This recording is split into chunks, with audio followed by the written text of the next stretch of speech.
دوسری بات یہ کہ ہم سیاسی خاندان نہیں ہیں. میرے والد صاحب نے نان پارٹی الیکشن میں فیصلہ کیا الیکشن لڑنے کا اور 3 سال انہوں نے سیاست کی. 1990 کی حکومت تھی.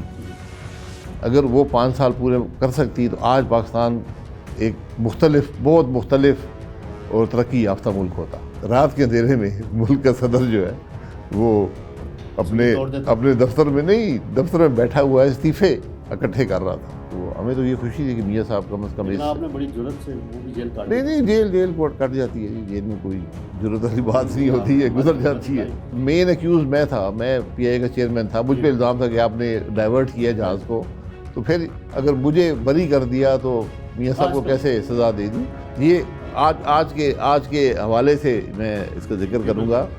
انہوں نے کہا میرے سامنے, انہوں نے کہا جی اگر آپ کو مجھ پہ کوئی اعتراض ہے میرے منہ پہ کہہ دیں, میں ابھی کیس ریمانڈ کر دیتا ہوں.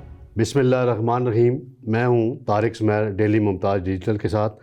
آج ہمارے پروگرام میں سب سے بڑی اہم شخصیت اس ملک کی سابق وزیر اعظم اس ملک کے شاہد خاقان عباسی صاحب موجود ہیں, جو سادہ طبیعت کے مالک ہیں, ملنسار ہیں, ملک کے وفادار ہیں, پارٹی سے بھی کبھی بے وفائی نہیں کی, اور انہوں نے ہمیشہ اپنی بات اپنے ضمیر کے مطابق کرنے کی کوشش کرتے ہیں اور زیادہ تر کرتے ہیں. پارٹی کی عادت, پارٹی پالیسی سے بھی بعض دفعہ ہٹتے ہیں, کیونکہ ملک کے مفاد میں ان کو اولین ترجیح ہوتی ہے کہ ملک کا مفاد کس بات میں ہے, اس کو ترجیح دیتے ہیں. ان کے والد محترم خاقان عباسی صاحب جنیجو صاحب کی کابینہ میں وزیر تھے. 1988 میں اوجڑی کیمپ کا ایک سانحہ ہوا جس میں وہ شہید ہو گئے, اور شاہد صاحب کے بھائی زاہد عباسی صاحب اس میں زخمی ہو گئے تھے, جو کئی سال قومے میں رہنے کے بعد خالق حقیقی سے جا ملے. سیاست میں زاہد عباسی صاحب نے آنا تھا, لیکن حادثاتی طور پر پھر شاہد خاقان عباسی صاحب کو آنا پڑا, اور انہوں نے پہلا الیکشن آزاد حیثیت میں مری سے لڑا اور بڑی بھاری اکثریت سے جیتے, اور اس کے بعد مسلم لیگ نون میں شامل ہوئے. پہلے وہ مسلم لیگ نون کا حصہ نہیں تھے. آج ہم ان سے بات کریں گے. شاہد صاحب بہت شکریہ آپ نے ٹائم دیا. یہ بتائیں کہ جب سانحہ اوجڑی کیمپ ہوا, آپ امریکہ میں زیر تعلیم تھے یا پاکستان میں تھے اس وقت؟ نہیں, میں سعودی عرب میں اس وقت نوکری کرتا تھا. تعلیم میں نے 1982 میں مکمل کر لی تھی. دوسری بات یہ کہ ہم سیاسی خاندان نہیں ہیں. میرے والد صاحب نے نان پارٹی الیکشن میں فیصلہ کیا الیکشن لڑنے کا, اور 3 سال انہوں نے سیاست کی. تو اس کے بعد سے یہ پھر حلقے کے عوام کی خواہش تھی, ٹکٹ نہیں ملا تھا, اور 88 میں انہوں نے کہا کہ آپ الیکشن لڑیں. تو بس وہ دن اور آج کا دن یہ 35 سال ہو گئے. 35 سال آپ کی وفاداری ہے مسلم لیگ کے ساتھ؟ نہیں, وفاداری نہیں, سیاست ہوتی ہی وفاداری سے ہے. سیاست مفاد کا نام نہیں ہوتا کہ آج یہاں فائدہ ملا ہے, وہاں نوکری ملے, ادھر چلے گئے. تو سیاست میں وہی لوگ کچھ کر سکتے ہیں جو جماعت سے وفادار رہیں. اگر آپ جماعت سے اختلاف ہے بے شک چھوڑ دیں, لیکن یہ جو مفاد کے لیے چھوڑ کے جاتے ہیں, شام کو جماعت کے ساتھ ہوتے ہیں اور صبح نہیں ہوتے, وہ معاملہ کو ٹھیک نہیں ہے. تو آپ یہ بتائیں, زاہد بھائی کی آپ کو یاد آتی ہے؟ جی بالکل, جی ایک بھائی ہیں, وہ بڑا رشتہ ہوتا ہے. وہ بہرحال زندگی کا حصہ ہے, وہ گزر گیا. اللہ تعالیٰ ان کو جنت الفور میں دوست میں اعلیٰ مقام عطا فرمائے. یہ بتائیں کہ آپ جب سے سیاست میں آئے, بڑے اتار چڑھاؤ آپ نے دیکھے 1987 سے 88 سے 90s میں 93 میں.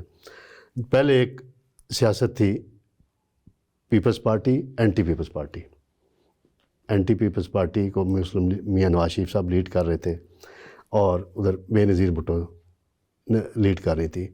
تو اس وقت سیاست میں جو مداخلت ہوتی تھی 58(2) بھی تھی کے ذریعے کہ جی اسمبلی بار بار توڑی جاتی تھی, کبھی صدر جو ہیں وہ حصہ بن جاتے تھے, کبھی اس وقت کے آرمی چیف حصہ بن جاتے تھے. تو وہ سسٹم آپ نے اپنی آنکھوں سے دیکھا, اس میں کیا ملک کو کتنا فائدہ نقصان ہوا اس کا؟ دیکھیے, یہ ہماری بدقسمتی ہے کہ جب بھی کوئی حکومت آتی ہے, وہ کام کرے نہ کرے, جب الیکشن آتے ہیں تو ایک نئے رنگ میں ہمارے ملک میں مداخلت نظر آتی ہے. 1988 میں IGI بنی کہ بے نظیر بھٹو کو اکثریت نہ مل سکے. بہرحال وہ ان کو اکثریت تو نہ ملی, لیکن زیادہ سیٹیں ان کے پاس تھیں. اور پھر بھی یہ کوشش اس وقت ہوئی کہ وہ وزیر اعظم نہ بن سکیں, لیکن میرے خیال میں بہتر فیصلہ تھا کہ وزیر اعظم بن گئی. اس کے بعد سے یہ اینٹی پیپلز پارٹی پرو پیپلز پارٹی بات نہیں تھی, دو سوچ تھی. اور سندھ اسٹیبلشمنٹ جو ہے کبھی ایک سوچ سے نالا ہو جاتی تھی، کبھی دوسری سے نالا ہو جاتی تھی، تو وہ 2-2.5 سال کا عرصہ ہی چلتا تھا. اور میں آج بھی کہتا ہوں کہ جو میاں نواز شریف صاحب کی 1990 کی حکومت تھی، جی، اگر وہ 5 سال پورے کر سکتی تو آج پاکستان ایک مختلف، بہت مختلف اور ترقی یافتہ ملک ہوتا.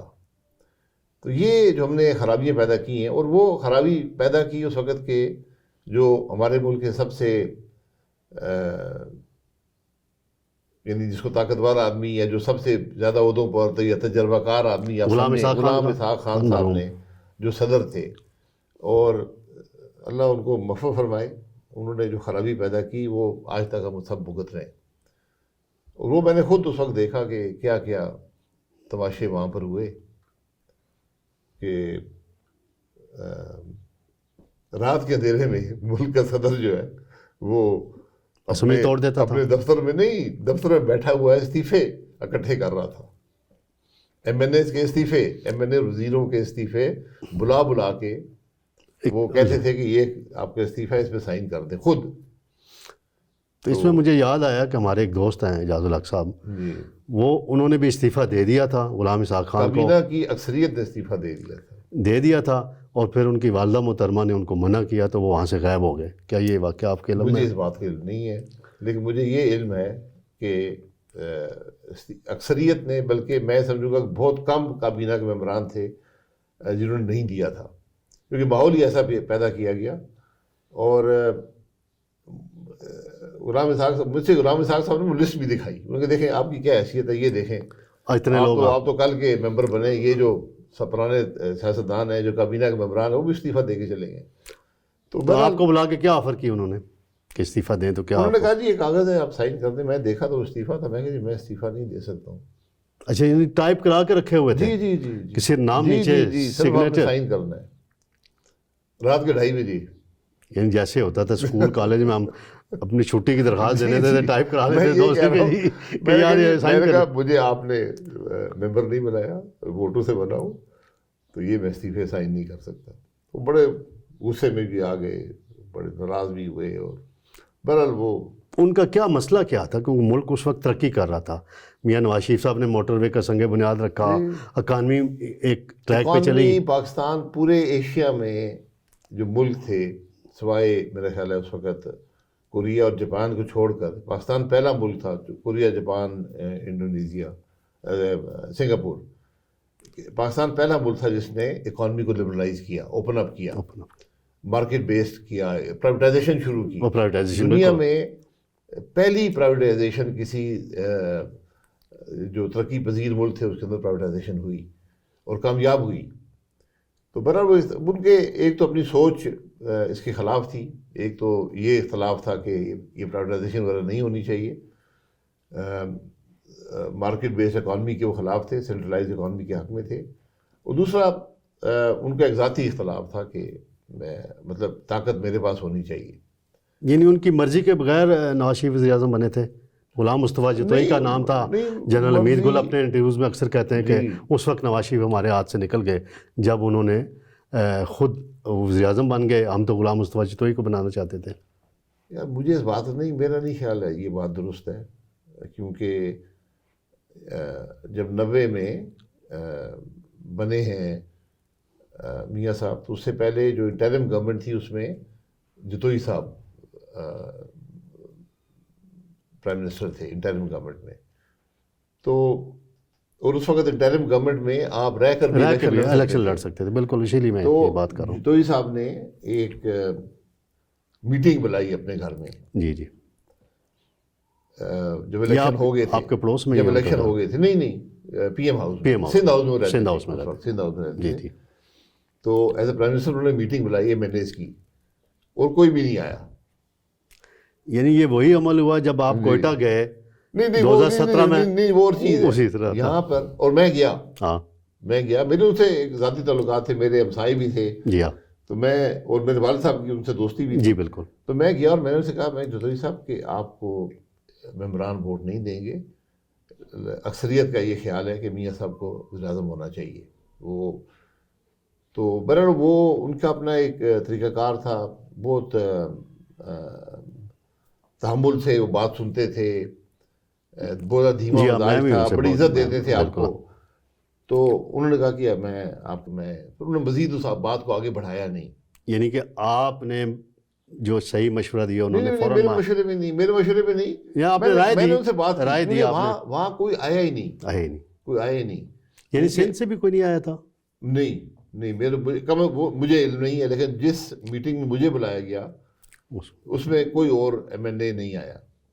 بلکہ مجھے بھی انہوں نے کہا کہ آپ نہ جائیں. میں کہا جی میں کوئی ان سے وہ نہیں ہے، میں جا کے کم از کم بات تو ان سے کر لوں.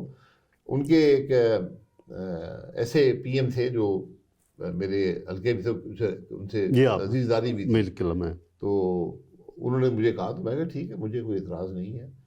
تو پر اس وقت سیاست کا ایک مزاج اور تھا، ایک رواج اور تھا. آج تھوڑی بدل گئی ہے. دوسری یہ بتائیں کہ آپ جب پی آئی اے کے چیئرمین تھے جی تو پرویز مشرف صاحب کا 12 اکتوبر 99 کو جہاز لینڈ کرنا تھا. بعد میں آپ بھی گرفتار ہوئے، میاں نواز شریف بھی گرفتار ہوئے، شہباز شریف بھی گرفتار ہوئے. میاں نواز شریف کو 27 سال قید کی سزا بھی ہوئی. بعد میں پھر وہ سعودی عرب بھی چلے گئے. آپ سعودی عرب کیوں نہیں جا سکے تھے؟ نہیں، وہ دیکھیں سعودی عرب جانے یا نہ جانے والی بات نہیں تھی. مسئلہ تو میاں نواز شریف صاحب کا تھا نا، سزا تو ان کو ہوئی تھی. تو وہ اس وقت جو سعودی عرب کے بادشاہ تھے، اس وقت محل ہے فہد صاحب، کنگ فہد تھے. اور اس میں کچھ رول جو قطری فارن منسٹر تھے جو بعد میں پرائم منسٹر بنے، وہ بھی ان کا بھی رول تھا. لبنان والے کے حریری صاحب کا بھی مجھے ان کا اتنا علم نہیں ہے. وہ آئی تھنک انڈائریکٹلی تھا، لیکن یہ دو مین لوگ تھے. اور جہاں تک میری نالج ہے کہ اس میں جو امریکی صدر بل کلنٹن تھے، ان کا ایک ذاتی تعلق تھا میاں صاحب سے. بالکل. تو آپ یاد ہوگا پاکستان بھی آئے تھے اور انہوں نے بڑی نہیں، میں 97 میں میاں نواز شریف صاحب کے ساتھ یو این جنرل اسمبلی میں کوریج کے لیے گیا تھا. تو کلنٹن صاحب کے ساتھ ان کی اتنا تعلق تھا کہ انہوں نے ہاتھ پکڑتے میاں نواز شریف کا ینگ پرائم منسٹر کہہ کے مخاطب کیا. اتنا ان کا آپس میں انٹریکشن تھا. بل کلنٹن صاحب نے ہمیشہ اس بات کو محسوس کیا کہ بڑی زیادتی ہوئی ہے. اس وقت وہ شاید صدر نہیں رہے تھے، لیکن انہوں نے پھر بھی اپنا جو بھی اس میں رول ادا کیا. اس میں یہی تھا کہ چونکہ ماشاء اللہ گورنمنٹ تھی اور پاکستان میں پرائم منسٹر پہلے بھی پھانسی دی جا چکی تھی، تو وہاں خدشہ یہ تھا کہ کوئی ایسے، اور یہ جو چارجز لگے تھے ہائی جیکنگ کے، اس کے اندر پھانسی کی سزا لازمی ہے. بالکل. یعنی اگر آپ کم سزا دیتے ہیں تو آپ کو ریزن دینے پڑتے ہیں کہ کیوں کم سزا دے رہے ہیں. تو بہرحال وہ مرحلہ بھی گزر گیا. تو اس میں تو میاں صاحب کے لیے انہوں نے یہ کوشش کی. تو میاں صاحب باہر چلے گئے تھے کیونکہ زیادہ پریشر تو ان پہ ہی تھا. تو ہم پہ کوئی ایسی بات نہیں ہے، یہ لوگ اکثر سوال کرتے ہیں. تو ہمیں تو یہ خوشی تھی کہ میاں صاحب کم از کم. لیکن آپ نے بڑی جرت سے وہ بھی جیل کاٹی تھی. نہیں، جیل کٹ جاتی ہے، جیل میں کوئی ضرورت نہیں. آپ نے ہمت دکھائی، کوئی کمزوری نہیں دکھائی نا.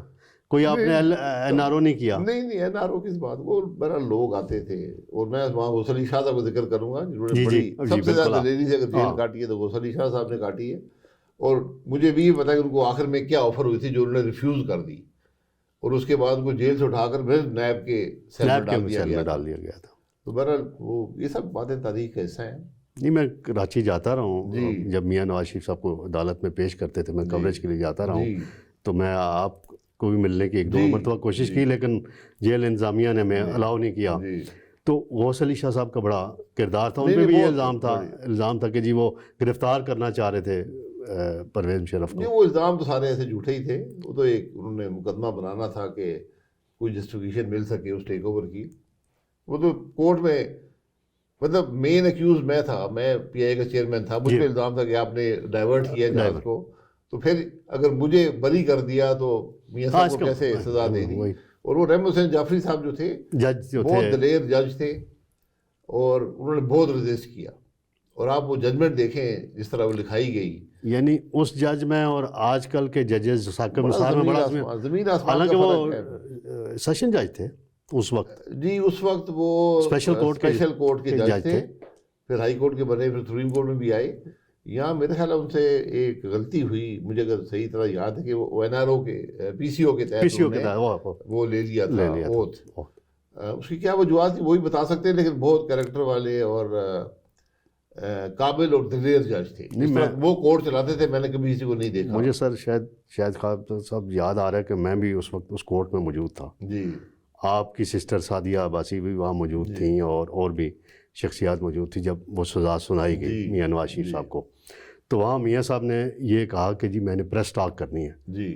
تو وہ ہمیں پیغام دیا, تو جو سیکورٹی ایجنسیز کے لوگ تھے وہ ہمیں قریب نہیں جانے دے رہے تھے. تو آپ کی سسٹر نے اور ہم دوستوں نے مل کے, عامر الیاس رانا صاحب بھی تھے ہمارے دوست, تو ہم نے وہ جگہ بنائی اور میڈیا میں ان کی گفتگو سنی. تو رحمت حسین جعفری صاحب نے جب سزا سنائی تو ان کی باڈی لینگویج میں نے دیکھی, ان کی آنکھیں نیچے تھیں. نہیں, وہ آپ ججمنٹ ہے نا جی, وہ گھر سے ججمنٹ لکھ کے لائے تھے. ہاں, ٹائپ کرا کے لائے تھے گھر سے. انہوں نے ٹائپسٹ کو گھر بلایا, ججمنٹ بنائی, اس کے بعد اس کے چند صفحے چینج ہوئے. اگر آپ وہ ججمنٹ اٹھائیں نا تو آپ کو وہیں نظر آئے گا کہ وہ ٹائپ رائٹر بھی فرق ہے اور وہ جی ہاں بالکل, وہ نئے صفحے نئے پیراگراف بنائے گئے. بہرحال یعنی کہ ہر وقت ہر دور میں عدلیہ اور اس کے فیصلوں میں کہیں اور سے لکھ کر آتے رہے اور پڑھ کے سنانا دباؤ کے تحت. لیکن انہوں نے پھر بھی سزائے موت نہیں دی اور انہوں نے اتنا اس کو وائڈ اوپن چھوڑ دیا, یعنی وہ کیس رہتا ہی نہیں تھا. جو ججمنٹ تھی وہ 1 منٹ میں اس کو یعنی وہ خارج ہو جاتی. جس طرح یہ احتساب عدالت کے 2 جج سے بشیر صاحب اور ارشد ملک صاحب, تو ان سے پھر رحمت جعفری, تو وہ تو ماشاء اللہ کا دور تھا. نہیں, وہ ماشاء اللہ کا دور اور تھا, بڑا بہت دباؤ تھا. اپنی شخصیت, کوئی شخص کیس سننے کو تیار نہیں تھا. وہ کیس ایک اسپیشل قانون آرڈیننس پاس کیا گیا, ان سے کیس لے کر ہائی کورٹ میں بھیجا گیا. ہائی کورٹ میں 3 ججز نے ریفیوز کر دیا کہ ہم نہیں سنیں گے, اور واپس کیس پھر رحمت حسین جعفری صاحب کے پاس آیا. تو جب یہ کیس ختم ہوا تو اس میں آپ جا کے جج کے سامنے سائن کرتے ہیں کہ میں مطمئن ہوں اس ججمنٹ سے. یعنی جس طرح ٹرائل ہوا ہے, ابھی ججمنٹ آئی نہیں ہوتی جب جرا مکمل ہو جاتی ہے. تو میں جب گیا تو میاں نواز شریف صاحب بھی بیٹھے ہوئے تھے, وہ ایک ایک کر کے لے جاتے ہیں, آپ سائن کرتے ہیں. تو جج صاحب نے, اور وہاں اور کوئی نہیں تھا, تو جج صاحب نے میاں صاحب کو کہا کہ اگر آپ کو مجھ پہ کوئی بھی اعتراض ہے, یہ آج کے حوالے سے میں کروں گا. انہوں نے کہا میرے سامنے, انہوں نے کہا جی اگر آپ کو مجھ پہ کوئی اعتراض ہے میرے منہ پہ کہہ دیں, میں ابھی کیس ریمانڈ کر دیتا ہوں. یعنی ٹرائل مکمل ہو چکا ہے, انہوں نے کہا میں کیس ریمانڈ کر دوں گا, یعنی ری ٹرائل ہو جائے گی. تو میاں صاحب نے کیا کہا؟ میاں صاحب نے میرے طرف دیکھا تو میں نے کہا جی جج صاحب نے اتنی بڑی بات کر دی ہے, اب آپ, تو میاں صاحب نے اس کو سائن کر دی. اچھا, یہ فرق ہے, یہ فرق ہے, یہ فرق ہے. ٹرائل ہو گئی ہے, ماشاء اللہ کا زمانہ ہے, اور وہ جج کہہ رہا ہے کہ مجھے صرف منہ پہ کہہ دیں بند کمرے میں, اور یہاں کہ مجھے یہ آپ کے یہاں سارا زمانہ کہہ رہا ہے فل کورٹ بنا دو, تو چیف جسٹس صاحب نہیں بناتے. یہی فرق ہے, یہ سبق ہے تاریخ کے. تو رحمت حسین جعفری صاحب جو ہیں, ان کی میری ان سے کوئی ملاقات نہیں ہے, اس کے بعد بھی ملاقات نہیں ہوئی, کورٹ میں بھی کبھی میں بھی تھے جی کورٹ میں جاتا تھا تو وہاں, لیکن ایسے کریکٹر والے جج بھی بالکل ملک میں رہے ہیں. بہت شکریہ شاہد خاقان عباسی صاحب. ناظرین, ہمارے ساتھ موجود تھے سابق وزیر اعظم شاہد خاقان عباسی صاحب. ان کی گفتگو آپ نے سنی, انہوں نے ماضی کے کئی اہم انکشافات کیے, کئی باتیں پہلی دفعہ منظر عام پہ آئیں, موجودہ حالات پہ بھی ان سے گفتگو ہوئی. انشاءاللہ دوبارہ ملاقات ہوگی. شکریہ سر.